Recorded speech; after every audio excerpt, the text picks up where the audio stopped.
తనపై తప్పుడు ఆరోపణలు చేస్తున్నారంటూ తెలంగాణ డీజీపీకి గాయని మంగ్లీ ఫిర్యాదు చేశారు. తన గురించి దుష్ప్రచారం చేస్తున్న వారిపై చర్యలు తీసుకోవాలంటూ కోరారు.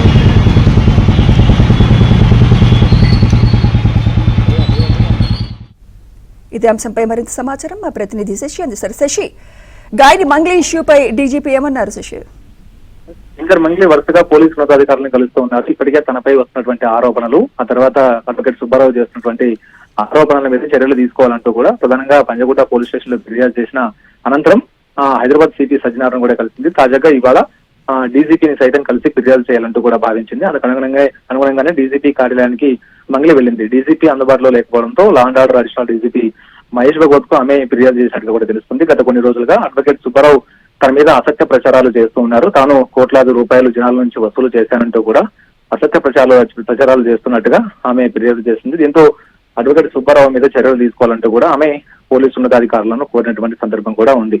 అయితే తనకు ఎలాంటి సంబంధం లేకపోయినప్పటికీ కూడా ఈ స్కామ్ వ్యవహారంలో తనను లాగడంతో పాటు ఈ మైక్రో ఫైనాన్స్ వ్యవహారంలో తానే కీలకంగా ఉన్నట్టు బయట ప్రాపగండ చేస్తూ ఉన్నారు. దీనివల్ల తన ఇమేజ్ దెబ్బతినడంతో పాటు తన కుటుంబం కూడా మానసికంగా ఇబ్బంది పడుతుందంటూ ఆమె ఆవేదన వ్యక్తం చేశారు. ఇదే ఆవేదనను ఇటు పోలీసు ఉన్నతాధికారుల ముందు ఉంచడం జరిగింది. మరోవైపు డీజీపీకి, అడిషనల్ డీజీపీకి సైతం ఇదే ఫిర్యాదును కూడా చేసినటువంటి సందర్భం కనిపిస్తూ ఉంది. సో మొత్తానికి గత వారం రోజుల నుంచి కూడా ఈ మంగ్లీకి సంబంధించినటువంటి అంశంలో చాలా వరకు కూడా వివిధ రకాల ఆరోపణలు వస్తూ ఉన్నాయి. ఇటు తెలంగాణలోని నల్గొండ జిల్లాతో పాటు, తర్వాత గద్వాల్ లాంటి ప్రాంతాలతో పాటు, ఆ తర్వాత ఇటు ఆంధ్రప్రదేశ్, కర్ణాటకలో కూడాను ఎక్కువ మొత్తంలో జనాల నుంచి పెద్ద మొత్తంలో డబ్బులు వసూలు చేశారు. సుమారుగా 150 కోట్ల వరకు కూడా స్కామ్లు చేశారంటూ ఒకవైపు అడ్వకేట్ సుబ్బారావు ఇటు పోలీస్ స్టేషన్ లో ఫిర్యాదు చేయడంతో పాటు, ఆ తర్వాత మీడియాకి ఇంటర్వ్యూ ఇవ్వడం, పంజగుట్ట పోలీస్ స్టేషన్ లో సైతం కంప్లైంట్ చేస్తూ ఉండడంతో వీటన్నిటి మీద ఆమె పోలీసు ఉన్నతాధికారం కలిసి ఫిర్యాదు చేస్తూ ఉంది. అడ్వకేట్ సుబ్బారావు మీద చర్యలు తీసుకోవాలంటూ